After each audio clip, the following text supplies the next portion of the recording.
So, ito mga ating mga lagayan ng beta is linisan muna natin. Tapos, lalagyan natin ng water. Pero, hindi muna natin ilalagay yung beta dito. Lalagay muna natin yung mga pebbles niya.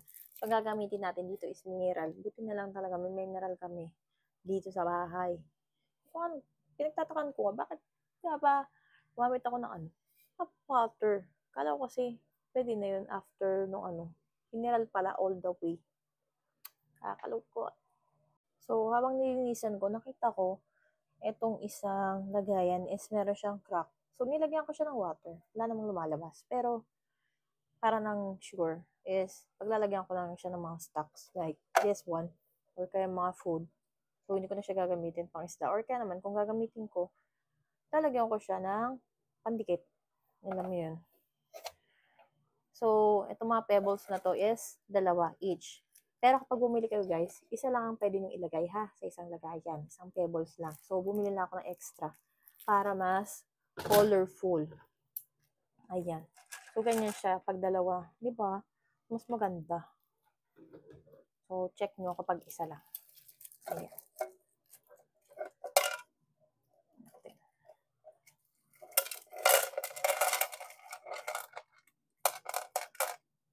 Ayan.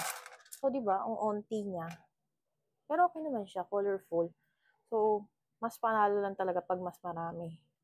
So, konti lang naman i-add nyo. Kung gusto nyo magpa-add ng ganito. So, tig 2 each. Ayan. Ayan. So, ganito yung itsura ng pebbles niya, guys. Ayan. Ganyan siya. Cute, diba?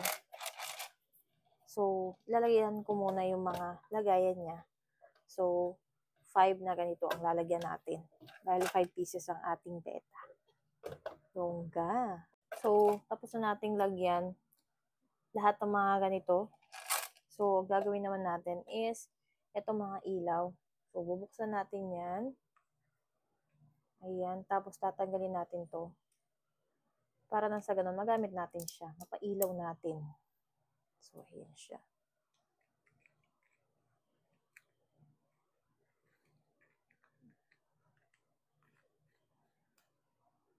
O, diba? So, 10 peraso yung binili ko na ganito para mas mailaw ang ating mga betta fish. Actually, parang naisip ko na parang kahit isa lang siguro. Kasi, dalawa yung ginamit ko na nakaraan. Dalawa rin silang napundi parehas ng sabay. Ayan. So, ito yung isa. So, 5 peraso lang na ganito yung ilalagay natin. Para makatipid. Kasi, not all the time naman na papailawan ko siya. Yung first beta ko kasi, 2 yung ginawa ko. Or 2 yung ginamit ko. Kaya naman, sabay na pundi. So, sayang. So, 5 lang ang gagamitin natin. Isa bawat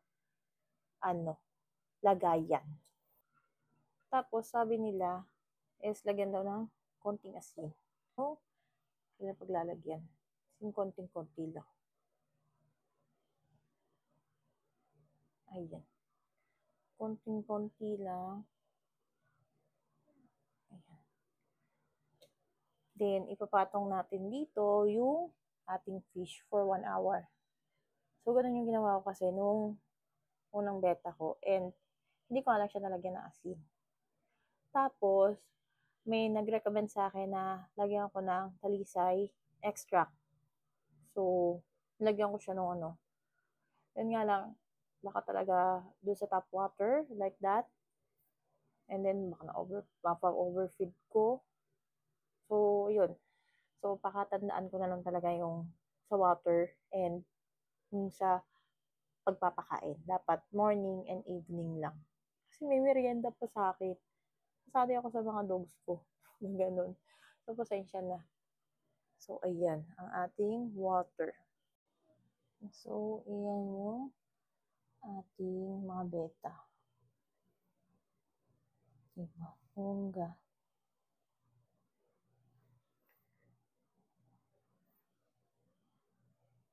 So, nakahilera siya and nilagay ko na yung kanilang mga ilaw. So, after 1 hour, tsaka natin siya ililipat sa kanilang mga lagayan. So, So, ito, ang ganda nito, oh. Bongga.